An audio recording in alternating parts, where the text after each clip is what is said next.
बिस्मिल्लाहिर्रहमानिर्रहीम। एक छोटा सा बोर्ड रेड़ी की छत से लटक रहा था। इस पर मोटे मार्कर से लिखा हुआ था, घर में कोई नहीं है, मेरी बूढ़ी माँ फालेज़दा है, मुझे थोड़ी थोड़ी देर बाद इन्हें खाना खिलाना और हाजत करानी पड़ती है। अगर आपको जल्दी है तो अपनी मर्ज़ी से फ्रूट तोड़ लें, पैसे कोने पर मैगज़ीन के गत्ते के नीचे रख दीजिए और साथ ही रेट लिस्ट भी लगी हुई है। मैं इधर उधर देखा, पास पड़े तराजू में 2 किलो सेब तोले, दर्जन केले शॉपर में डाले, प्राइस लिस्ट में से कीमत देखी, पैसे निकालकर रेड़ी के फट्टे के गत्ते वाले कोने को उठाया। वहाँ 100, 50 और 10 के नोट और भी पड़े हुए थे। मैंने भी पैसे उसी के नीचे रखकर उसको अच्छे तरीके से ढक दिया। इधर उधर देखा कि शायद कोई इधर मतवज्जो हो, लेकिन कोई भी मतवज्जो नहीं था। सब अपने अपने कामों में लगे हुए थे। मैं शॉपर उठाया और वापस फ्लैट पर आ गया।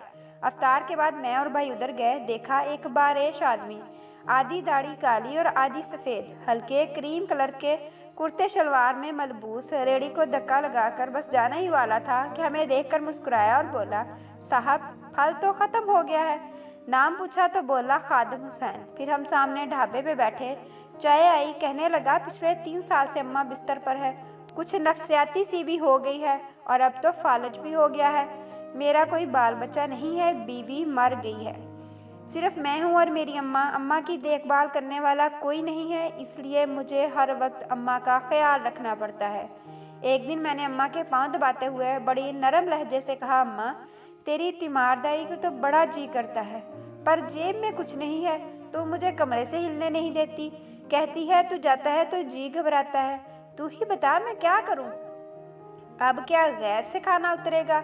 न मैं बनी इसराइल का जना हूँ, न तू ही मूसा की माँ है। माँ मैं क्या करूँ? ये सुनकर अम्मा हाँफते कांपते उठने की कोशिश की। मैंने तकिया ऊंचा करके उसको बिठाया, टेक लगवाई। उन्होंने झुर्रियों वाला चेहरा उठाया, अपने कमज़ोर हाथों का प्याला बनाया। न जाने रब्बुल आलमीन से क्या बात की। फिर बोली, तू रेड़ी वहीं छोड़कर आया कर, तेरा रिज़्क तुझे इसी कमरे में बैठकर मिलेगा। मैंने कहा, अम्मा क्या बात करती है? वहाँ छोड़कर आऊँगा तो कोई चोर उचक्का सब कुछ ले जाएगा। आजकल कौन लिहाज करता है? बिना मालक के कौन खरीदारी करने के लिए आएगा? कहने लगी, तू फजर को रेड़ी फलों से भरकर छोड़ा और आजा, बस ज़्यादा बक बक नहीं किया कर। शाम को खाली ले आया कर। अगर तेरा रुपया गया तो ये खालदा सुरैया अल्लाह से एक एक पाई वसूल करेगी। 2.5 साल हो गए हैं भाई, सुबह रेड़ी लगाता हूँ, शाम को ले जाता हूँ, लोग पैसे रख जाते हैं, फल ले जाते हैं, एक धेला भी ऊपर नीचे नहीं होता, बल्कि कुछ तो ज़्यादा ही रख जाते हैं। अक्सर तखमीना मुनाफा लागत से 300-400 ऊपर ही निकलता है। कभी कोई अम्मा के लिए फूल रख जाता है तो कभी कोई और चीज़। परसों एक पढ़ी लिखी बच्ची पुलाव बनाकर अम्मा के लिए रख गई, नोट लिख कर रख गई अम्मा के लिए। एक डॉक्टर का गुजर हुआ, वो अपना कार्ड छोड़ गया, पुष्ट पे लिख गया, अंकल अगर अम्मा की तबीयत ना समझे तो मुझे फ़ोन करना, मैं घर से पिक कर लूँगा।